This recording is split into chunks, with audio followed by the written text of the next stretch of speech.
डरा डराया जब वो बाहर निकला तो देखा कि रेखा उसके सामने खड़ी हंसे जा रही थी।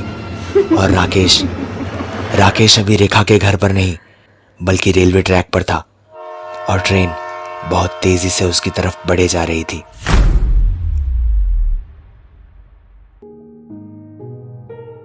दिल्ली से उत्तर प्रदेश के अपने घर लौट रहा था राकेश। ट्रेन काफी लेट हो चुकी थी। वो अपने स्टेशन पर उतरा तो रात के 1:30 बज चुके थे।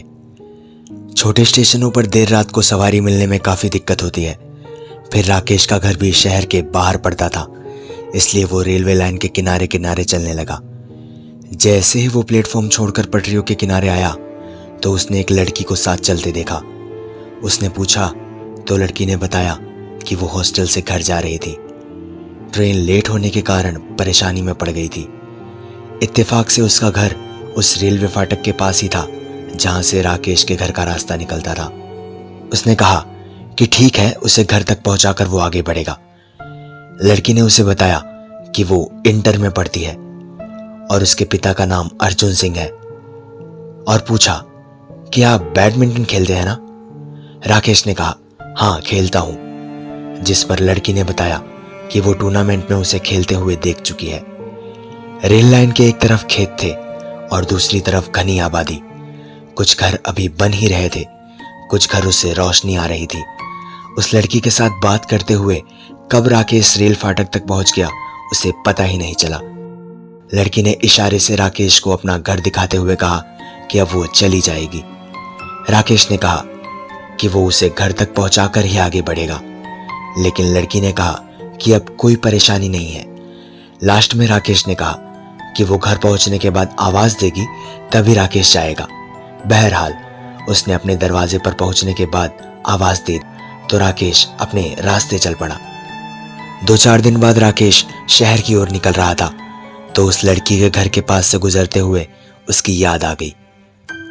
उसने पास ही के एक दुकानदार से पूछा कि अर्जुन सिंह जी का घर कौन सा है, तो उसने एक घर की ओर इशारा करते हुए बताया कि उस गेट के पास जो टहल रहे हैं वही अर्जुन सिंह जी हैं। राकेश उनके पास गया और कहा नमस्ते अंकल।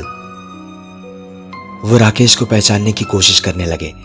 राकेश ने कहा अंकल, 3-4 दिन पहले मैं रात को स्टेशन से रेलवे लाइन से होकर आ रहा था तो आपकी बेटी रेखा मेरे साथ आई थी।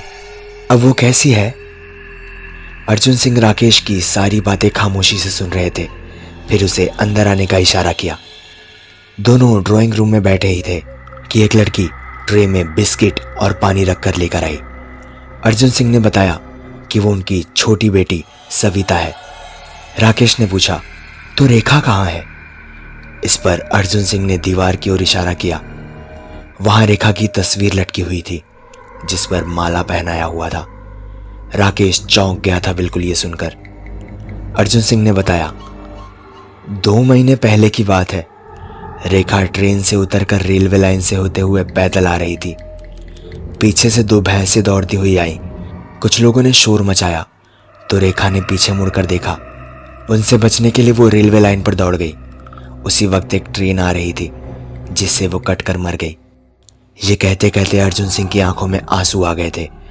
फिर थोड़ा शांत होकर उन्होंने कहा रेखा बहुत ही हंसमुख लड़की थी, हमारे घर की रौनक थी, पढ़ने में भी काफी तेज थी।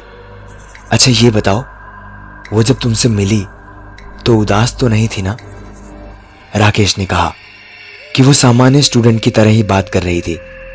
कहीं से भी ऐसा नहीं लग रहा था कि रेखा अब जिंदा नहीं है। और फिर राकेश धीरे से उठा और बोला अच्छा अंकल, अब मैं चलता हूं। अर्जुन सिंह ने कहा अच्छा ठीक है बेटे, आते रहना। राकेश बहुत डर चुका था ये सब देखकर। डरा डराया जब वो बाहर निकला तो देखा कि रेखा उसके सामने खड़ी हंसे जा रही थी।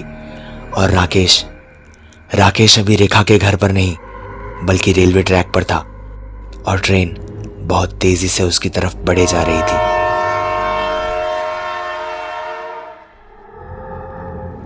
और आप सुन रहे थे मौत के बाद।